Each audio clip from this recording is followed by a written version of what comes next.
Hey guys, welcome to another episode of Car Talk.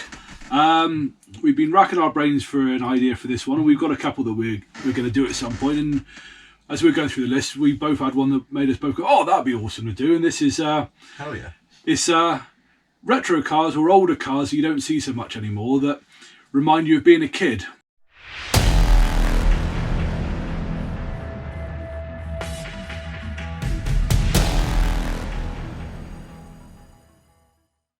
So all the cars that may have been about, when you were growing up, or possibly the sports cars or, supercars and bits and pieces at the time that you don't see so much anymore. But when you do see them on TV or like in a video or something like that, you just think, oh yeah, that was a car I had on my wall, sort of thing. Yeah, or just something that, because I have to admit, mine, the ones I've thought of are mainly like day-to-day runners, the ones that used to be parked in different places that have got a bit of an emotional attachment to me for different reasons from being a kid, I suppose, really. Because I suppose it's like the first car you remember your dad having, isn't it? Yeah. That type of car then will always have that emotional attachment and everything. And that's the thing is, because obviously now we're of a going up age, these cars are becoming rarer and rarer. So if you do see them, it is not only is it, oh my god, I can't believe it's one of them, but also at the same time it's like, oh yeah, that's right. And it's because I was going to say, what's your first one? Because I know, because I was going to say, another thing I was going to say is when I was thinking of this topic, or when we were thinking of this topic, we're not thinking about, there's obviously some, being 80s and 90s kids, there's obviously some which are going to be like, make us go, oh yeah, like the McLaren F1, the XJ220, the Ferrari F40, the ones we had as posters on our wall, but they were, I don't know, they don't make, I still think they're the coolest cars. They make me feel a bit like a kid being a kid car fan, but they've always seemed unattainable to me. Like, even from a young age, I didn't expect I'd mount to somebody who could buy those cars.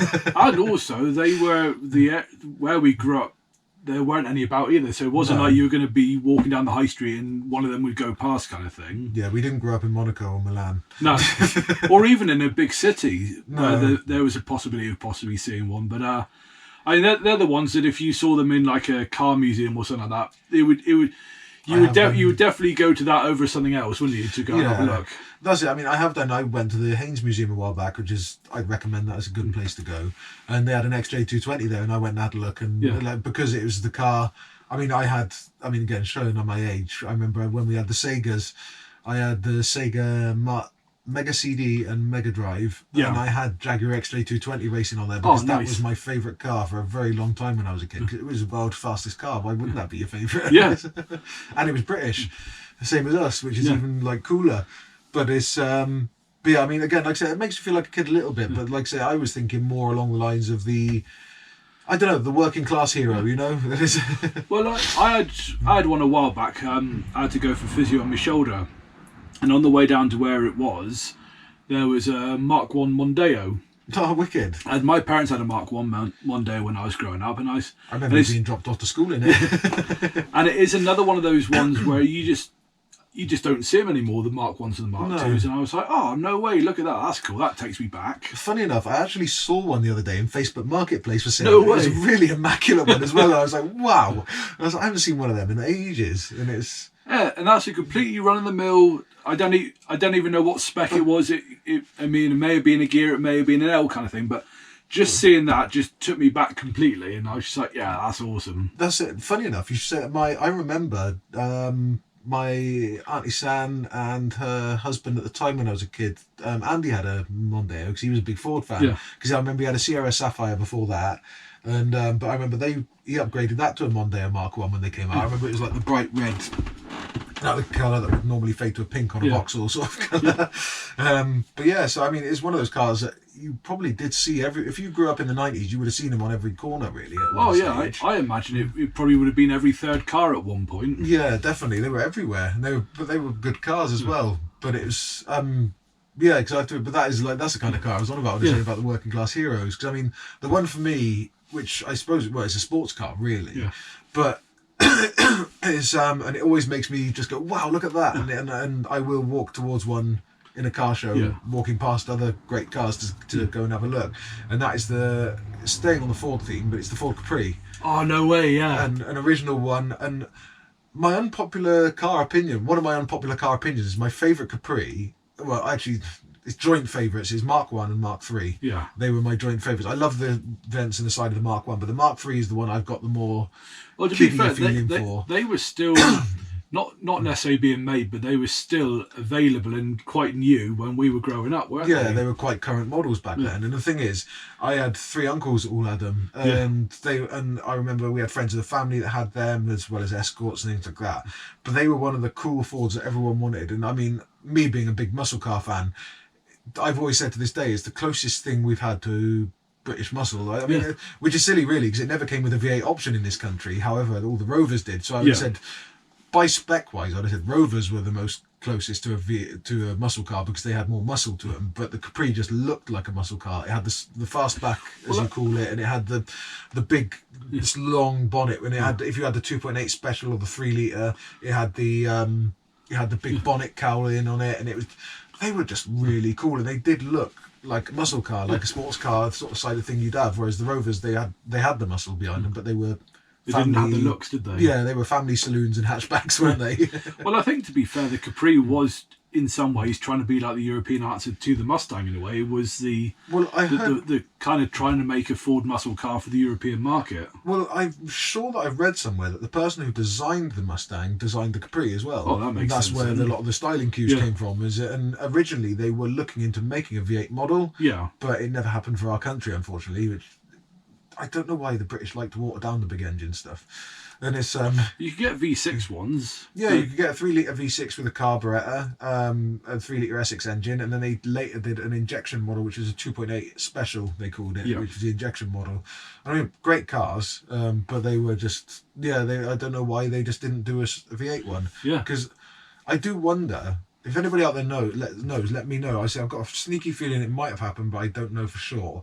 It's kind of in the South African market, you had things like the Sierra XR8 with a V8 in it. So I wonder, did anybody else, like in another country, have a V8 Capri? Because I know you could get the Capri in America, but it was kind of looked down on as a pony car, wasn't it? So I'm guessing they probably only came with a V6. But, probably, yeah.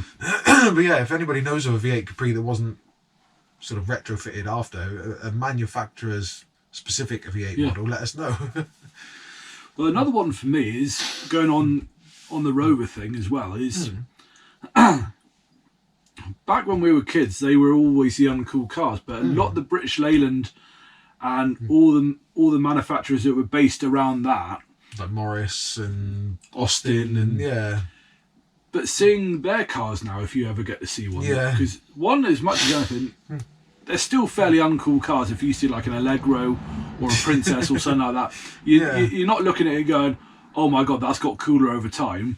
But just the fact that it's still going, because they were so prone to rust and problems with the mechanical bits and pieces and everything like that to see people that have kept theirs going, that are still in one piece and everything like that, you just think, oh, that's fantastic. I'm glad there's still a bit of heritage left. I mean, the one thing I will say though is back in those days, all the cars had problems like that. I would have said. But I think British Leyland more than a lot of the manufacturers. Well, yes and no, I would have said, because British. I do get a bit defensive still because I started off my career as a mechanic with MG Rover when they were still going. I was with them in 2005 when they went bust, which I was genuinely gutted about. I know people say uncool, head gasket, blah blah blah, but it was.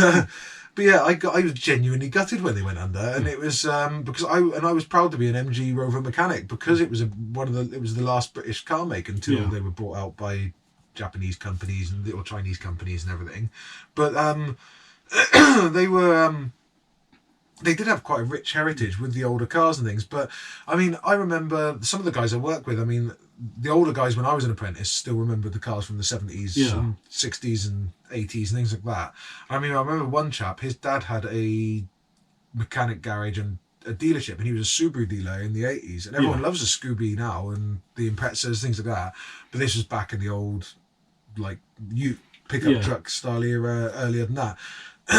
He said apparently they were getting them back in for their first MOT and failing them on rust. Really? Yeah, and the Japanese cars back those days were the ones that you steered clear of. You didn't touch them with a barge pole because they would rust quicker than the British Leyland. Well, of course, because they never came with any rust proofing or anything on them. No, that's it. And then back in those days as well, if you think back, the old Skoda used to be a laughing stock. back in the old 80s and stuff. I remember there still being a joke my old man used to tell me, which was why Skoda's got heated rear screens, like, to keep your hands warm whilst you're pushing them. And that was, and that's what I mean. Back then, before they got brought out by Volkswagen Audi group, they were quite an unreliable car. It was Skodas and Ladas with the laugh at cars. Yeah, when we were and kids. Proton as well. That's right. Yeah. But like you look at the Skodas now, and they've got a hell of a good name for themselves. Volkswagen Audi group. But it is. That's what I mean. I think times have changed slightly, but I do think Rover back then were the good car to have, and I think that's why they survived for as long as they did towards the end. Is because you had the die-hard fans. I mean, my granddad had Austins and Rovers and things for years. My great uncle had them for years until they went bust, and until he drove his last car, which is a current video that's just been released by us. But yeah, there was. They were affordable as well. That's the thing. They were affordable cars, and they were quite good. They were back in the old days. I mean, don't get me wrong, they had a head gasket problem. And I mean, by the way, as well, if you really want to upset a Ford fan, tell them that Ford are the new Rover, because that is my unpopular opinion as well. Because I tell you one thing, people say about Rovers with the head gaskets, and I tell you what, they said for years that we haven't got problems, but kind of did. And the same with Ford with those EcoBoom engines. I tell you what, I don't care what anyone says. Ford keeps saying no, we haven't got a problem, but they kind of have. Yeah. In the average week, how many do you go to? Not as many recently, I will say, but it does seem to be. You go to one, it's cut out non-start. It's just like, where am I towing this to? You know it's dead. Yeah. It's just the oil warning light comes on. Yeah, it's dead. It's just they die in so many ways. But it's same like I say, same with the Rovers and things like that. But it does seem to have become more. I don't know. It's become more acceptable in the car scene anyway. Or the car community, that cars just don't last as long anymore. So do you think the Ford EcoBoost will be the future one where we go, oh, I can't believe that's still going? Yeah, probably. If you've got one of them and you can keep it in your garage for the next 30 years, it'll be the only one left on the road. But like I say, I mean, I've gone completely off topic, way off topic now, but Rover, another one, because of being a mechanic, because this is what I was originally going to say, because of being a mechanic, for them back in the day, Rover, another one that are very close to my heart, and they do make me smile and they make me feel young again, because I was 16, 17, 18 working on them, and it was back when colours were loud and you had the MG ZR, ZS and ZT, and they came in loud colours, nice big alloy wheels, big spoilers, and quite good power plants. Because I mean, you go back to early 2000s and MG had the 1.4 K Series 16 valve, and one of the reasons it was so successful is because it had 105 horsepower over 1.4, which I know people are going to laugh. And again, the EcoBoost we were just taking the mickey out, we've got 120. But back in the early 2000s, put this in perspective, one of my friends, she had a Ford Escort 1.8, and I believe stamped on the rocker cover was 86 horsepower. Yeah. Is it always 1.6? So it had a bigger engine, but it had quite considerably less horsepower. And I had a Cavalier at the time, 1.8, 88 horsepower. So to have a 1.4 with over 100 horsepower was a big deal back then. Yeah, if you wanted big horsepower back in the day, you had to go 2 litre and above. Yeah, and even they weren't fantastically powerful. No, but that's it. I mean, my first Cavalier SRI that was a 2 litre and it had 130 horsepower. It was the SRI 130. Yeah, which back then again was a big thing. But considering that Rover with the 1.4 only had 25 less horsepower, that was quite staggering, really. And that was another reason why they were quite big. But but they're not like a Capri for me. Like I said, I see them, it puts a smile on my face. It makes me feel youngish. But the Capri is the one that just, for me, just like, big kid. Yeah. And it's one car I've never driven.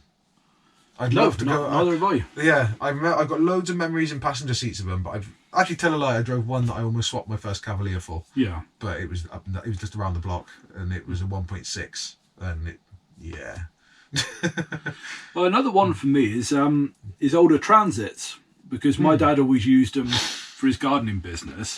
So I've had donkey's years of going around in Transits and bits and pieces and things like that. So if I see, let's say, pre-2000s Transit, that always puts a smile on my face and brings back memories and everything like that. And also, they all sounded the same because they all pretty much had the same engine, and they weren't too, especially down our way, they weren't too distinguishable from tractors in some ways in terms of sounds.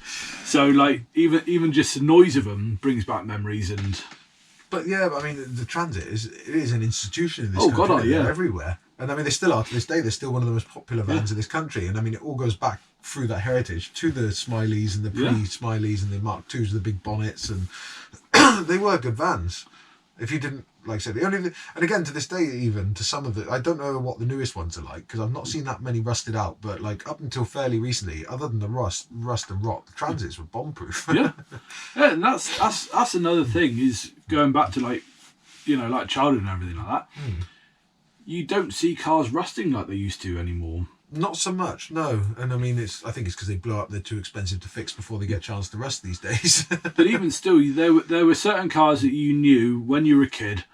Oh, if you go and look at a certain panel on that car, or if that car's got to a certain age, there's going to be rust. Like E46 when I had it, front wings, rear arches. Unless a car's been mistreated and like the paint's come off or it's been an accident or anything like that, you don't see cars like that anymore. You're not going. No. You don't really hear of people going, oh yeah, you want to steer clear of a 2018 such and such because they rust kind of thing. It's more mechanical faults now that that's very true, that put people off cars rather than how well the bodies hold up now. Yeah, whereas the Transit was the complete opposite. The engine would run forever and a day, but the body would just give up before the engine did. Yeah, the engine would fall out and still be going on the floor when the rest of it was just dust blowing away in the wind. Yeah. Because, I mean, another one for me, again, it doesn't make me feel like a kid because I've owned a few, but then it kind of does, is the Cavaliers, which I recently got rid of mine, my last one. This is the first time, I can genuinely say, this is the first time since I was 18 years old that I haven't had some form of Vauxhall Cavalier in my ownership. Yeah. There hasn't been a break. I've always had a Vauxhall Cavalier somewhere, even if it's not been on the road, like this last one. But, yeah, because, I mean, I got memories from being a kid. Again, travelling with one of my mum's exes up and down Wiltshire and things like that. And he had, I remember, originally it started off with a Mark II SRI 115 brake in white. It was two-tone white, black underneath this rubbing strips with a red thing around it. Beautiful car. I still remember the reg, A0605 SHU. Yeah. And it was a beautiful, beautiful car, that one was. And it was so quick, it seemed like, when I was a kid. It just felt like a rocket compared to the other cars on the road. And again, his family, the chap who was seeing my mum at the time, his family were all Vauxhall fans. I mean, his brother ended up with a Calibra when he started doing well for himself, a brand new one. And I think that must have had a red top in it. And that thing was rapid as hell. Before that, he had a 5-speed Mark II. It wasn't an L, I think it was like a GLS or something like that, and it was a nice one. And before that, his brother had it, but then he ended up having it. Dave ended up having it. It was a 1.6, I think it was, L with a 4-speed box, the red one, and they used to call it the Red Rocket. It was hand painted red. And I remember the Red Rocket. So I mean, and then eventually he ended up with an SRI 130 Mark III, which is my first SRI in the end. But because I remember, I mean, this chap who was part of my mum's life, he was part of our life as well for years, for probably the best part of a decade. And we had loads of good fun, loads of adventures, and like he always drove quick, it felt like at the time as a kid. And it's one of those ones, it's just, and like I say, and I think that's why I had such an affinity for Vauxhall over the Fords, which is strange because my dad had loads of Fords and things, but I think it was the Vauxhalls always seemed quicker and everything like that because they had the SRI models, red top models, things like that. Whereas like the Fords that my family had were all 1.6L, so they were a bit anemic on the road and things like that. But it's so I mean, a Vauxhall Cavalier, that's another one that makes me feel 100% like a kid. Yeah. If you see a nice one, even a box standard one, you go, oh, look at this. And I have to admit, it's one car I hope I do own again one day. Yeah. But it's just, I mean, back when I had a load of them, and the reason I had 9 of them over the years was because you could pick them up for 400 quid on the road. Yeah. Pick up an SRI for 400 quid on the road, and it was a car that was reasonably quick, had 5 doors so you could fit all your mates or your kids in or whatever, had a big boot, handled well, drove well, and it did good on fuel as well. It was good. So I always said it was one of those cars. It never did anything better. It didn't do one thing massively better than any other cars. But it did everything really well, so it just made it a really good all-round car. I had nothing. There was nothing else I wanted from any of those SRIs I had. They were just brilliant, brilliant cars. I mean, there was a time where I was trying to put more power through them. Yeah. But yeah, so I mean, to me, if I had one of them on my driveway again, I would just have a big grin on my face. I'd feel like a kid again. But it's just see what happens in the future, innit? Yeah. Well, guys, let us know what cars, when you see them or think about them, take you back to your childhood or, to a happy place or memory or whatever. And, I apologise. I've gone off on lots of tangents in this episode as well because I've really gone off of the. I really went off the reservation a few times there. But let us know if you think that's better as well. Whether you'd rather me just shut my mouth and keep to the topic at hand. Well, to be fair, I mean, we always try to make these more like these. I mean, all of these are based off Conversations we used to have. Yeah, if we'd be out driving or we'd be in school or something like that, and we just pick, we just something would come to mind about cars, and we just go off on one. Sometimes it'd be for like 5 minutes. It could be 5 hours. Yeah, that's it. This is the way we've always done it. So we decided we'd try and include you, our viewers, our listeners, our watchers. So So if you prefer it when we go long form as such, rather than trying to stick to the topic we talk about, let us know, and we can go off on tangents, or we can try and stick more rigidly to what we've decided to talk about, kind of thing. Yeah, that's it. So let us know what you think, and if you're new to Car Talk and you enjoy it, hit a like and a subscribe. Let us know. Actually, all of you hit likes for us; it really helps. And thank you for your support, and see you in the next one. Cheers.